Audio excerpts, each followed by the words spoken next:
गांव खुशहालपुर में एक टूटी फूटी झोपड़ी में आलोक नाम का एक सीधा सादा मेहनती लकड़हारा अपनी पत्नी नैना के साथ रहता था। आलोक का शरीर तो मेहनत की आग में तप चुका था, लेकिन उसकी जेब हमेशा ठंडी रहती थी। उनकी कमाई बस 2 वक्त की सूखी रोटी का इंतजाम कर पाती थी। उनका पड़ोसी था कपटचंद, जिसकी गांव में छोटी मोटी किराने की दुकान थी। कपटचंद को आलोक की गरीबी देखकर एक अजीब सा मानसिक सुख मिलता था और वो रोज कोई न कोई जलन भरी टिप्पणी करता रहता था। एक दिन आलोक जंगल से थका हारा लौटा और लकड़ी का गट्ठर जमीन पर पटक दिया। आलोक, मेरी बात ध्यान से सुनो।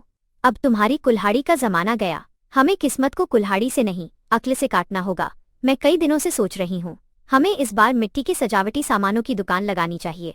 आलोक जोर से हंसते हुए, हाँ नैना, तुम भी ना। मिट्टी के खिलौनों की दुकान, उसके लिए कम से कम 15,000 चाहिए। हमारे पास तो 2 वक्त के खाने के भी लाले हैं। मेरी एकमात्र पूंजी तो बस ये जंग लगी कुल्हाड़ी है, और तुम्हारा ये पागलपन। पागलपन नहीं, ये मेरा पहला दांव है। सुनो, अगर हमारे पास दुकान की पूंजी नहीं है तो हम पूंजी बनाएंगे। तुम बस मेरी बात मानो। जंगल जाओ और आज खूब सारी लकड़ी मत काटो, बल्कि सबसे अच्छी चिकनी लाल मिट्टी लेकर आओ, ढेर सारी। और हाँ, ध्यान रखना कि कपटचंद को पता न चले, नहीं तो वो मिट्टी में भी कीड़े ढूंढ लेगा। आलोक तुरंत जंगल गया और 6 टोकरा भरकर बेहतरीन मिट्टी ले आया। नैना ने उस रात खाना भी नहीं खाया। उसने झोपड़ी में एक कोने में बैठकर मिट्टी को साफ किया और मिट्टी के कलात्मक फूलदान और मूर्तियां बनानी शुरू कर दीं। नैना के हाथों में जादू था। उसके बनाए सामान इतने सुरुचिपूर्ण और चिकने थे कि उन्हें देखकर किसी को भी विश्वास नहीं होता था कि ये गरीब के हाथों की कारीगरी है। देखो आलोक, मैंने हजारों छोटे सामान बना दिए हैं। ये हैं हमारी खुशियों के प्रतीक। अब तुम इन्हें लेकर बाजार जाओ, आवाज लगाकर बेचना और लोगों से कहना कि ये कलाकृतियां सिर्फ मिट्टी नहीं बल्कि मेहनत की बरकत भी लाती हैं। आलोक सामान देखकर भावुक होते हुए, नैना, तुम सच में घर की लक्ष्मी हो। तुमने मिट्टी में भी सोना भर दिया। मैं जाता हूँ। अब देखना, तुम्हारी मेहनत और मेरी आवाज दोनों मिलकर खुशहालपुर में गूंजेंगी। आलोक ने बाजार में एक छोटा सा स्टॉल लगाया। उसके मिट्टी के सामान बाजार के महंगे फैक्ट्री वाले सामानों से 20 गुना सस्ते और 10 गुना सुंदर थे। लोग उन कलाकृतियों को हाथों हाथ खरीदने लगे। पहले ही दिन में सामान बेचकर इतनी कमाई हो गई कि आलोक की आंखें भर आईं।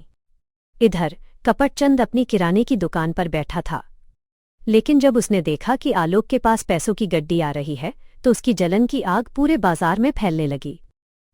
अरे ओ आलोक, क्या बेच रहा है? मिट्टी के खिलौने? लगता है लकड़हारी छोड़ अब मिस्त्री बन गया तू।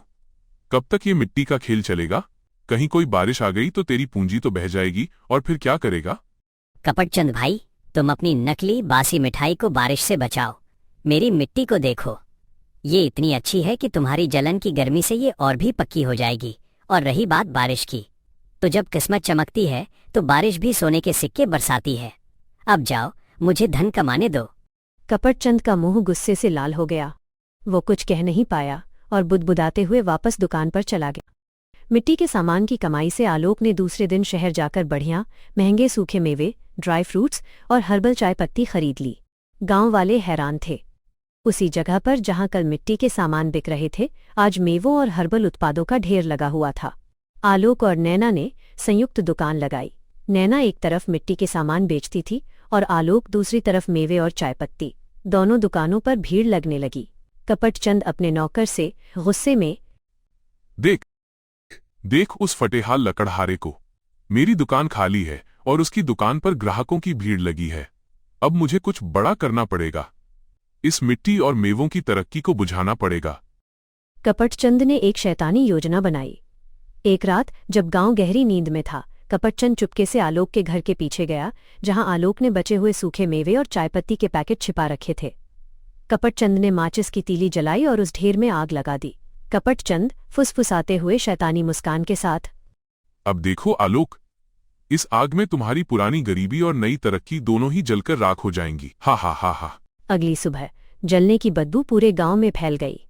कपटचंद तुरंत दौड़ा दौड़ा आलोक की दुकान पर आया ताकि वो झूठी सहानुभूति दिखा सके। कपटचंद रोने का नाटक करते हुए, आलोक, तुम्हारा तो बहुत बड़ा नुकसान हो गया। मैंने सुना किसी दुश्मन ने तुम्हारे सूखे मेवों में आग लगा दी। अब क्या होगा? तुम्हारा तो सब कुछ राख हो गया। हाँ कपटचंद भाई, मैंने भी सुना और मैं पूरी बात समझ गया हूँ। कपटचंद घबराकर। क्या क्या समझ गया? मैं समझ गया कि खुशहालपुर में जलने वाले लोगों की कमी नहीं है। और सबसे बड़ी बात, मैंने कल रात एक चमत्कारी चीज देखी। जब आग लगी तो मैंने देखा कि एक छोटी सी माचिस की तीली उड़कर सीधा तुम्हारे घर की ओर गई। लगता है वो तीली किसी ऐसे इंसान की थी जिसे दूसरे की खुशी बर्दाश्त नहीं होती। भीड़ इकट्ठी हो गई। आलोक ने बड़े ही नाटकीय अंदाज में कपटचंद की तरफ इशारा किया। गांव वालों, मेरी मिट्टी के सामान और मेवों की दुकान देखकर इस आदमी को इतनी जलन हुई कि इसने खुद को जलाने की कोशिश की, पर गलती से मेरे मेवे जला दिए। यह आदमी खुशहालपुर के नाम पर एक धब्बा है। गांव वालों ने कपटचंद को घेर लिया। कपटचंद डर के मारे कांपने लगा और उसने घुटने टेककर अपनी गलती मान ली। कपटचंद हाथ जोड़कर। मुझे माफ कर दो आलोक, मैं तुम्हारी तरक्की देखकर जलन से पागल हो गया था। मैंने ही आग लगाई थी। मैं तुम्हें नुकसान की भरपाई करूंगा। ठीक है कपटचंद भाई, नुकसान की भरपाई रहने दो। बस आज से जलन छोड़ो और मेहनत करना सीखो। मेरी दुकान के बचे हुए सारे मेवे तुम बांट देना, ये तुम्हारी तरफ से माफी की दावत होगी। उस साल आलोक और नैना ने मिट्टी के सामान और मेवे बेचकर इतना धन कमाया कि उन्होंने अपनी झोपड़ी को एक नए सुंदर घर में बदल लिया। नैना। देखा जी, मैं कहती थी ना, मेहनत और थोड़ी सी अक्ल से किस्मत बदल जाती है। तुमने साबित कर दिया कि कुल्हाड़ी की ताकत से ज्यादा अक्ल की रोशनी बड़ी होती है। आलोक मुस्कुराते हुए। नहीं नैना, तुम ये कहो कि तुम्हारी बुद्धिमानी की मिट्टी से ही मेरी किस्मत के बीज उगे हैं। अब हम खुशियां बांटेंगे और दिल खोलकर हंसेंगे।